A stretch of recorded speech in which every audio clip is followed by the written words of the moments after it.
Làm gì còn có kiếp sau để mà người thương người nhớ.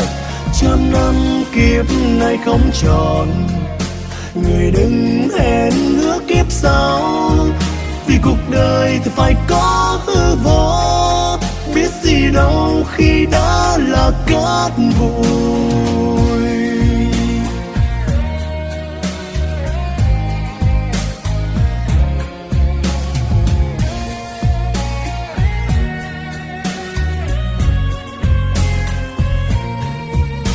Cô đơn ta lang thang đi tìm bao kỷ niệm nơi góc phố của một thời đa sáng.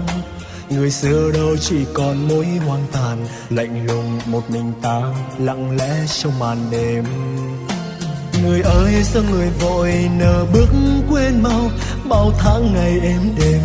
Nhớ mấy hôm nào người đành lòng nói duyên không thành, thôi đành hẹn kiếp sau. Làm gì còn có kiếp sau để mà người thương người nhớ. Tình đâu người nỡ dối gian, cho ta nhớ thương từng đêm. Trăm năm kiếp này không tròn, người đừng hẹn ước kiếp sau. Vì cuộc đời thì phải có hư vô, biết gì đâu khi đã là cát bụi.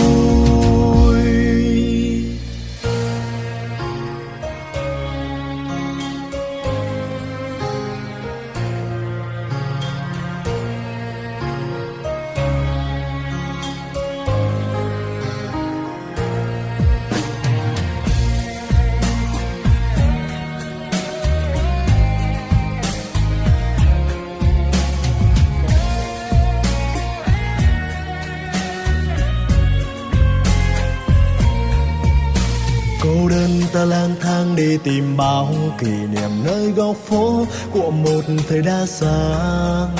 Người xưa đâu chỉ còn mối hoang tàn, lạnh lùng một mình ta lặng lẽ trong màn đêm.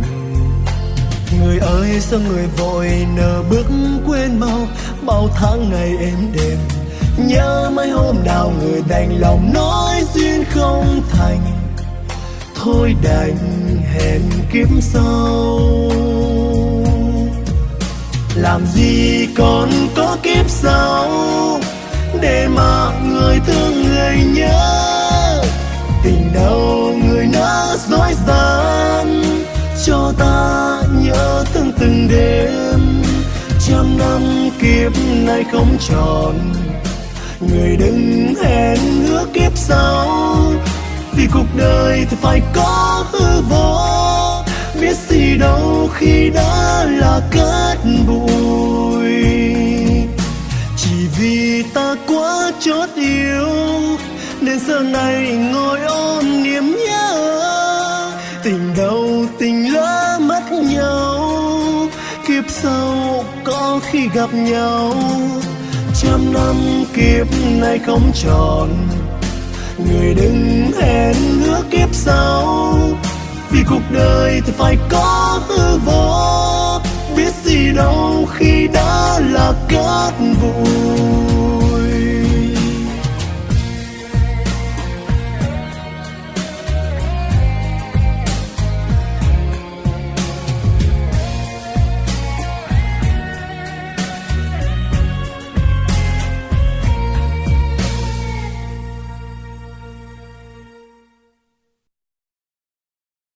Lời chi tàu kế tua mu không biết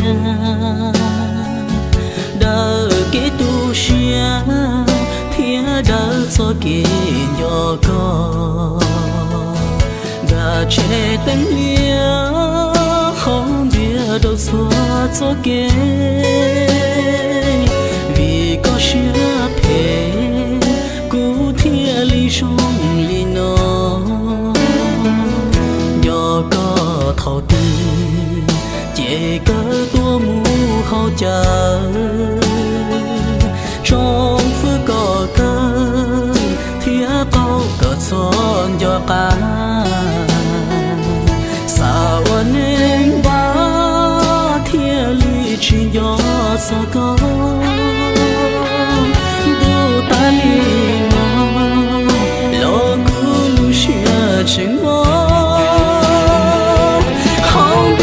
bao thứ cháy cu lưu qua ngoan đưa vì ở đó xưa có bùa bao tu nên xưa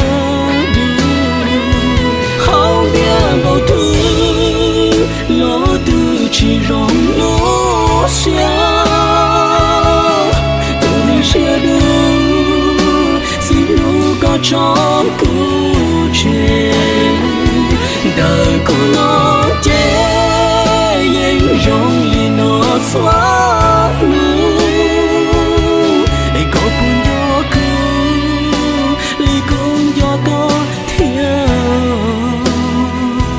tôi nên chia phê